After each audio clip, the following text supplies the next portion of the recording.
Bienvenidos, queridos amigos, a esta nueva edición de este programa que se llama Marcando el Norte. Hoy con un invitado que ustedes conocen, que ustedes piden, porque aquí quien manda es la audiencia. Don Alberto, muy buenas, bienvenido. No sé si decirle tardes, noche, pues no sé las horas que llevamos metidos en este estudio. Yo tampoco, ¿no? Bueno, don Alberto Bárcena es profesor de Historia de la Universidad CEU San Pablo. Y hicimos un programa hace algún tiempo sobre las mentiras de la historia y analizamos el tema de la conquista de España, la leyenda negra, lo que se ha dicho sobre lo que hicimos allí, sobre lo que no hicimos, pero hay más, lo mismo que hay leyendas negras en la historia, hay leyendas rosas, hay leyendas rosas. Y una de las leyendas rosas y bonitas es esa de que Lutero nos sacó a la libertad, a la luz, de tal manera que eso se llama la Reforma. Y los católicos hicimos una cosa triste, negra y aburrida y que se llama Contrarreforma. ¿Qué tiene usted que decir de eso? Pues que la reforma, efectivamente, la palabra está muy mal elegida o muy mal impuesta, porque tiene una connotación positiva. Claro. Reformar siempre es algo mejorable. Claro, en principio no es destruir, todo lo contrario, es construir sobre lo que ya estaba. Lutero no hace eso. Lutero destruye la unidad cristiana de Europa, debilitándola, hasta en lo político, pero sobre todo en lo espiritual. Se lleva detrás de sí, él y sus seguidores, en muy poco tiempo, a casi la mitad. No llega tanto, pero vamos, toda la Europa central del norte especialmente abandona la obediencia católica. Y va convirtiendo a esos países o va construyendo ahí iglesias completamente autónomas que dependen del príncipe, con lo cual les ha introducido un factor político. Ahora sí que tienen una intervención política directa, porque la barbaridad de que el príncipe sea el jefe de las iglesias protestantes no se ha meditado, no se ha analizado lo suficiente. Pero claro, detrás se ve el interés político de aquellos príncipes del imperio alemán que querían eso hacía tiempo, bueno, ¿no? Tan se ha meditado poco que cuando dices a la gente quién es la cabeza de la Iglesia de Inglaterra, te dicen el obispo de Canterbury. Dicen, no. El obispo o la obispa, porque ahora tienen obispas. Dice, pues ni el obispo ni la obispa. ¿Quién es la cabeza de la Iglesia de Inglaterra? La reina. Doña Isabel. La reina. ¿La reina? Eso ya desde el siglo XVI en adelante viene siendo así. Y claro, es verdaderamente ¿Usted surrealista, ¿Usted se imagina si aquí la cabeza de la Iglesia de España hubiera sido Felipe II ya, la que le hubiera caído a lo que le faltaba? Lo que le faltaba. Para la leyenda negra que le han hecho. Pero es que aparte ya de ese intervencionismo del Estado o de la corona en los asuntos eclesiásticos, desvinculándose de Roma, los daños son enormes. Porque ya no solamente es que se va a cumplir la autoridad del príncipe, es que como el príncipe es quien dictamina lo que está bien y mal, incluso en verdades de fe, esto va produciendo una fragmentación que ha ido a más y a más. En el mundo protestante cada vez han ido surgiendo más iglesias y de ellas las sectas en muchísimas ocasiones. Ya hoy en día esa realidad es irreconocible. Y claro, nadie puede frenarlo, porque no hay una autoridad. Hay muchas autoridades políticas, por cierto, que pueden intervenir en el asunto, pero no hay una autoridad dentro de ellas. ¿Y qué es lo que dice Lutero para que se le monte la leyenda esta rosa de que es un fenómeno y un campeón de la libertad? A ver. Pues Lutero, esa leyenda rosa que se le crea es porque ataca a la Casa de Austria en la línea de flotación. Y la Casa de Austria en ese momento era decir España y el imperio, o mejor dicho, los que gobernaban el imperio, que es la Casa de Austria, la otra rama de la Casa de Austria. Sí. Católicos, comprometidos. Carlos V, cuando en la dieta de Worms se encuentra con un Lutero irreductible, al cerrar la dieta lo dice claramente: dedicaré hasta el último aliento de mi vida, la última gota de mi sangre, en defender la integridad del dogma católico que profesaron mis abuelos, los reyes católicos de España, los emperadores de Alemania. Es una declaración diciendo, bueno, tú no te vas a retractar, vas a llevar a la Iglesia o a los cristianos. Pero te vas a encontrar aquí con el rey de España. Pero yo voy a estar aquí hasta mi muerte. Y efectivamente todo el reinado de Carlos V queda truncado prácticamente en sus inicios, tiene 21 años el emperador cuando se enfrenta con Lutero en esta dieta, ¿no?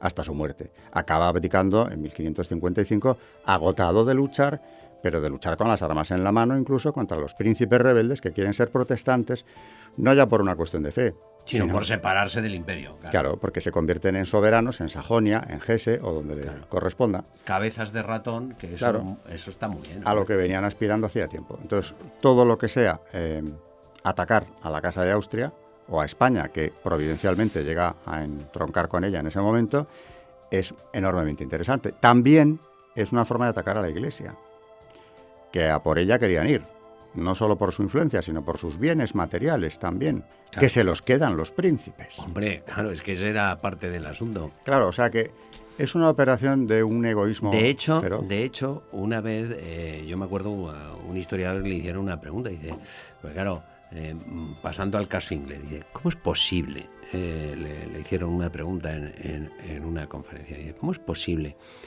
que un señor como Enrique VIII, que ha cortado el cuello a Ana Bolena, o sea, que se dice pronto, se dice pronto, dice, ¿cómo es posible que la hija de esta señora a la que le ha cortado el cuello, que es Isabel, sea la que impulse la reforma que ha hecho su padre? Dice, bueno, a mí mi padre le corta el cuello a mi madre y yo, vamos, no quiero saber nada ni con mi padre ni con lo que ha hecho mi padre. Entonces, claro, el profesor responde y dice, pues muy sencillo, porque lo que ha ocurrido es que ha pasado un tiempo y lo que usted dice, y todos los bienes de la Iglesia han sido entregados a nobles o a obispos renegados, y ahora remueve todos los intereses creados. Es decir, si tú quieres ser rey, o reina en este caso, tú tienes ya unos intereses creados que son inamovibles, con lo cual, oye, sigue la política de tu padre, sigue el rollo de tu padre, que si no, no te sientas en el trono. Y yo añadiría otro dato. Isabel I, aunque pensara de su padre lo que pensara, porque evidentemente el dejarla sin madre por decapitación cuando esta niña tiene 3 años es muy fuerte, ¿no? Pero hay otro dato, y es que además, si ella no abraza la causa anglicana, ella es una bastarda. Claro. Que eso es muy importante, porque el primer matrimonio, el único matrimonio legítimo que contrae Enrique VIII, con su primera mujer, Catalina de Aragón, nunca se anuló, jamás, que es lo que él quería. Ahí está, es uno de los elementos principales, el inicio de la Iglesia de Inglaterra. Cuando él no consigue la anulación por parte del Papa, que se lo dice claramente, lo intenta 2 veces y le dice que no hay causa, pues entonces yo soy el jefe de la Iglesia y declaro... Se monta su iglesia propia. Claro, y por supuesto declara nulo el matrimonio primero, y ya se casa de aquella manera con Ana Bolena, con lo cual si su hija ahora le viene a enmendarle la plana... Lo del luteranismo le viene bien, porque claro, el libre examen, es decir, oiga, yo soy el intérprete de las escrituras, con lo cual yo a partir de ahora digo, como antes ha explicado usted, lo que está bien y lo que está mal.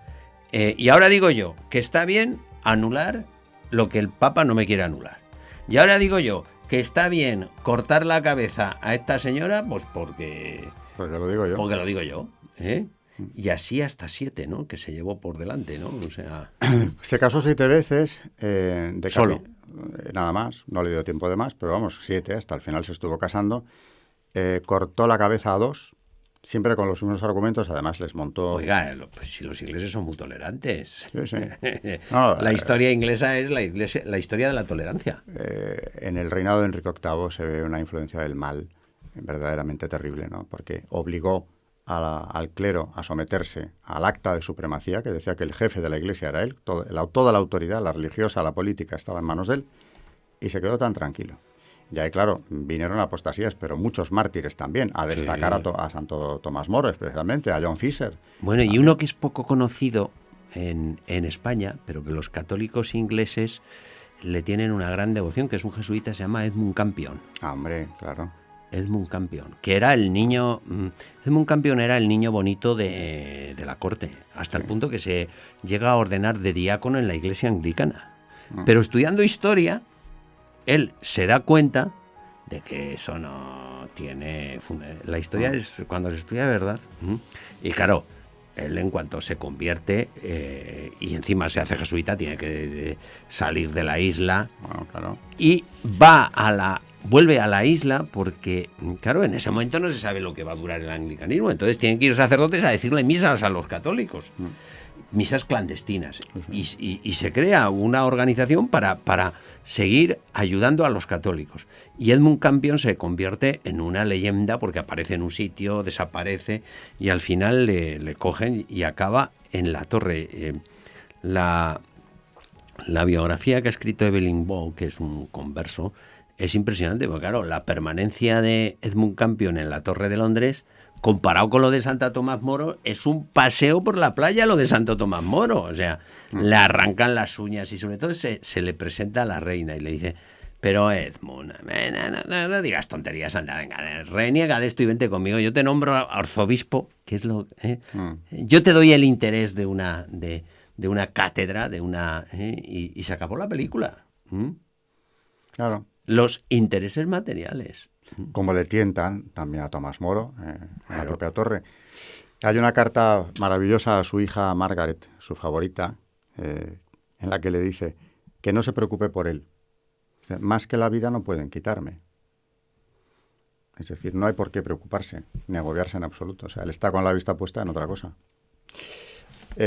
Lo que fue la Reforma, en definitiva, porque estamos hablando ahora mismo de un aspecto concreto, porque sin Lutero no hay tampoco Reforma anglicana, ¿no? Fue, aparte de la ruptura de la cristiandad, el cuestionar una serie de cosas gravísimas, como fue la tradición de la Iglesia, la niega Lutero. Y claro, pues si hay tradición no puedo interpretar yo lo que quiera. Claro. O sea, si tengo que obedecer a la tradición, ¿cómo puedo? Si la tradición dice que cortar la cabeza a una señora está mal, ¿cómo le voy a cortar yo la cabeza a Ana Bolena, no? O sea, la tradición fuera. Los sacramentos prácticamente todos fuera, con lo cual ha quitado los canales de la gracia, que estaban allí instituidos por Cristo desde el primer momento, a millones de europeos de su tiempo y de después, que se han visto privados de esos canales de gracia, que eso es una labor diabólica, Pero aparte de la supresión de los sacramentos, aparte de la manipulación de las iglesias desde el poder, etcétera, etcétera, hay algo también terrible, que es que cuestiona también la esencia del hombre. Sí. Y claro, hay toda una antropología protestante, derrotista completamente, porque él parte de la idea de que cómodo, ¿no? Como somos tan malos, dice Lutero. El hombre es pecado. Y no puede ser otra cosa. La diferencia que los católicos decimos, el hombre puede cometer pecados. Claro. No es lo mismo. Pero claro, el hombre es pecado. No, además está es decir, abocado al mal, nada más. Mire usted, yo a usted necesariamente le tengo que robar la cartera antes de que acabe el programa. Porque soy pecado y no puedo menos. No es mi culpa. No es mi culpa. Traiga usted le voy a quitar la cartera. Le voy a quitar la cartera. Y le voy a dar un trastazo en la cabeza porque es que mi naturaleza es así. Es así, es claro, así. Sí. Dice, oye, eso es lo que él dice. Oye. Entonces, como yo soy pecado y no puedo ser más que esto, pues me salvaré por la fe. Que yo siempre digo, pero ¿qué arbitrariedad es esa? O sea, y los que no tengan fe no se salvan. Usted ha puesto la fe como una condición, única condición para salvarte, pero una fe sin obras. Claro. Porque efectivamente me puedo robar la cartera, abrirme la cabeza, pero yo tengo fe. Claro. Luego me salvaré. Porque Dios ya sabe que yo soy corrupción y nada más. Que no soy malísimo. Por lo cual ese es un peligro enorme, porque eso es hacer de tu capa un sayo, interpretar las escrituras como a ti te dé la gana, porque no hay una autoridad que te vaya a corregir, les has dejado sin sacramentos. De momento, incluyendo orden, naturalmente, orden sacerdotal. Bueno, todos, menos el bautismo, al final todos desaparecen. Eso es tremendo. O sea, el daño fue enorme. Y luego, claro, empieza ya una actitud que no se ha ido nunca de Europa, de rechazo, no solo ya al Papa y a la Iglesia católica, sino una actitud crítica ante la revelación. Claro. De rechazo de la revelación. Claro. Y eso es un pecado contra el Espíritu Santo de una gravedad extrema. ¿Qué va a decir el Espíritu Santo de cómo tiene que ser la Iglesia? Para eso estoy yo. Exactamente. Para eso estoy yo, Enrique y la revelación, VIII, el Evangelio, bueno. Calvino, o sea... Bueno, y ya en el caso de Calvino llegamos al extremo de que el que se va a salvar, porque eso es una arbitrariedad que Dios comete, o sea, Dios elige a los que salva y a los que no, pues que les den. Sí. Pero a los que salva ya les da indicios de salvación aquí en el mundo. A los que triunfan, por ejemplo, en los negocios, en la política, etcétera, eso es una señal de predestinación al cielo, que ya es el colmo. Porque encima el pobre, el fracasado, para colmo se va al infierno. Pobrecito. Porque mío. ya se le está viendo, ¿no? Sí. Ese sí, tufillo al user, sí, ese sí. término que usan tanto los Dice, anglosajones. ¿y usted por qué tiene tanta pasta? Dice. Porque Dios me ha elegido. Me ha elegido. ¿Y usted por qué es un fracasado? Porque este se va al infierno. Este se va al Hasta hay que apartarlo. De ahí viene el puritanismo. No nos mezclemos con los condenados. Claro. ¿Y quiénes son los condenados? Los que Y fracasan aquí esto también. es lo que nos han vendido. Nos han vendido, vamos, un caballo cojo. No, tremendo. Y además aburrido. Porque mira que son aburridos. No iba a decir los protestantes. A lo mejor no les conozco. Pero desde luego, los templos protestantes, privados de esa explosión de alegría y de esperanza que tiene nuestro barroco. Yo tampoco he entrado en muchas iglesias protestantes, yo creo que ninguna, pero hombre, algunas hemos visto en el cine, como el hombre sabía demasiado, unas cosas. Yo he entrado en todas las que he podido. ¿Ah, sí? Sí. Y A ver qué pasa allí. ¿Y qué pasa? Pues como decía un amigo mío, es que aquí como Dios no está, se nota mucho. Claro. Y claro, ¿qué pasa? Que no está. Pero no está no porque lo diga yo, sino que no está. No está. Porque no hay ninguna presencia real. No está, entre otras cosas, porque Lutero dice Que no está. que no está, que está en el momento de la consagración Y luego ya tampoco. Y con un carácter virtual, no sacrificial. En Santo Tomás, en la iglesia en Nueva York, está la iglesia episcopaliana, creo que es de Santo Tomás, muy cerca, enfrente de la de San Patricia. Y yo entré ahí a ver qué pasaba, no había nadie, por cierto, y en el retablo de lo que sería el altar mayor había un señor con un traje como este y unas gafas ahí puesto, y ¿este quién será? Claro, como han prescindido del rey de Inglaterra porque se separaron, ese será un gobernante, un político, un benefactor, no sé quién es, lo tienen ahí entronizado. Ya solo verle dices, qué barbaridad, qué deriva tomó esto, ¿no? Sí. Pues fíjense la diferencia, ver pues nuestros cuadros, nuestra imaginería, ellos la imagen, como los mahometanos, les produce urticaria. Que no son más que objetos de devoción, porque luego vendrá el Concilio de Trento y dice que muy bien las imágenes, que las imágenes religiosas tienen que estar en los templos, mover a devoción, que para eso están, nada más, nadie les da otro significado, pero que es importante que estén. Igual que la liturgia es importante que sea algo que impacte al fiel, porque por la música, por la belleza, hasta por el incienso, por los sentidos, en definitiva, Dios entra también. Esos son regalos de Dios, que ayudan a elevar el espíritu, y todo eso lo suprimen. Y efectivamente unos templos despojados de todo, donde no hay nada que te pueda elevar. Más que tú solo, con tu misma soledad, porque no hay nada más allí. Con lo cual, claro, lo ponen muy difícil. No hay que ir a misa porque no hay misa. En realidad, hay los oficios religiosos, que claro, naturalmente que precepto ni que nada, va el que quiere, y allí, bueno, está muy bien, se reúnen, leen la palabra, sí, rezan y cantan y se van. Pero no hay lo fundamental, que es el sacrificio, la renovación del sacrificio de la cruz. Eso también lo deshizo Lutero. O sea, los efectos han sido devastadores. Y yo, como decía usted, tampoco quiero arremeter con los protestantes, que además han recibido esta herencia cultural o espiritual ya de muchos siglos de historia, ¿no? Estamos hablando de 400 años de historia. Es lo que han recibido. Ahora, algunos de estos conversos que vuelven a Roma dicen siempre dos cosas. A saber, ¿por qué se han convertido? Y es abrumadora la mayoría de los que dicen que por dos motivos. Porque hay un papa, hay un referente espiritual que es una guía para ellos fundamental y no tenían, y por la Virgen María, que es un concepto de maternidad porque es la madre de todos los hombres, que ellos en el protestantismo no han conocido porque la han eliminado también. María no es más que, una señora que es la que estuvo más cerca de Cristo. Eso lo he llegado yo a oír de algún protestante, pero no tiene nada más de especial. Con lo cual, todo ese concepto de la Madre de Dios, Madre nuestra, mediadora... Se tiene que sentir una orfandad. Terrible, ¿eh? Terrible, ¿no? Pues la Virgen y el Papa son dos de los puntales que han ido trayendo a los conversos del protestantismo.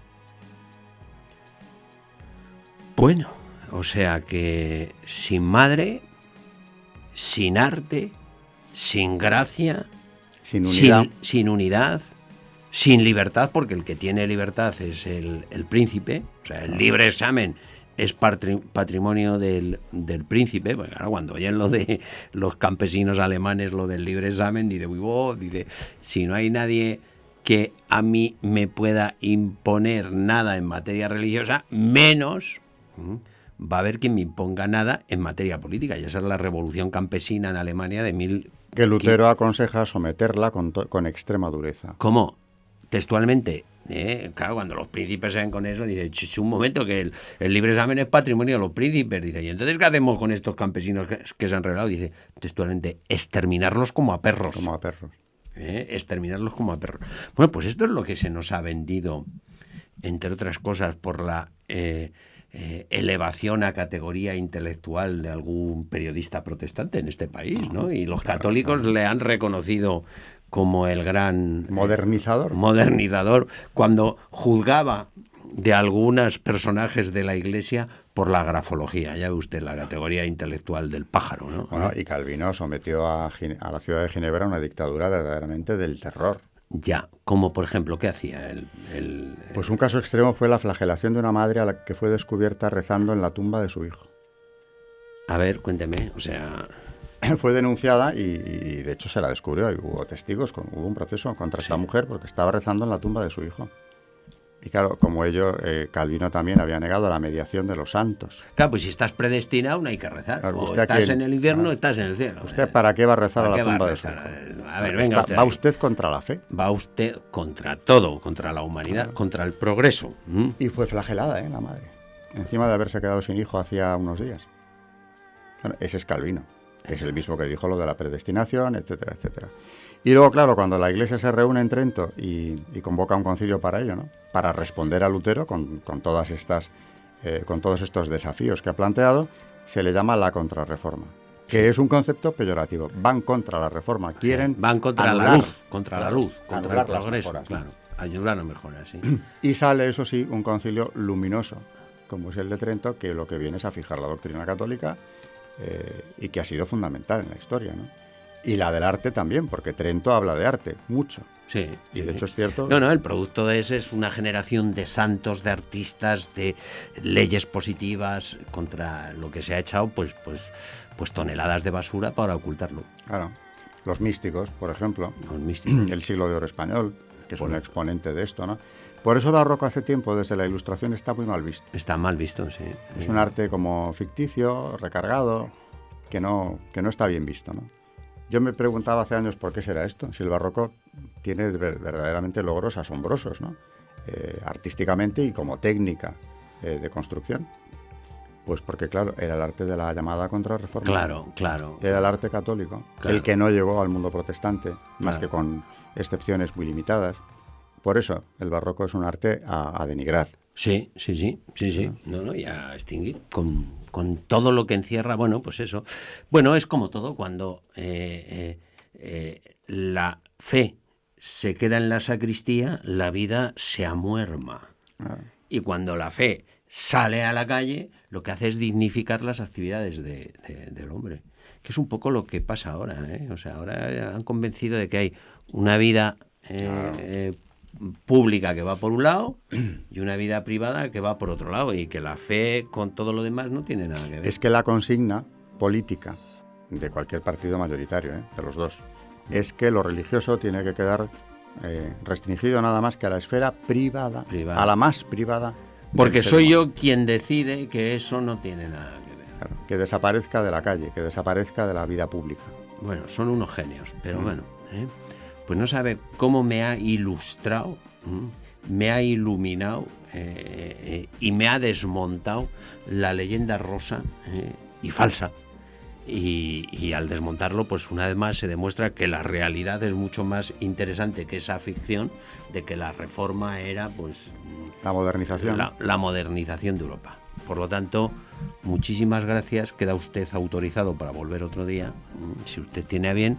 Y, cómo no, a todos ustedes, queridos amigos, que nos han acompañado durante este programa, díganles a sus amigos que tenemos aquí un programa que es muy interesante, que se llama Marcando el Norte, y que estaremos aquí para que dentro de muy pocos días podamos hacer una nueva edición de este programa que se llama Marcando el Norte.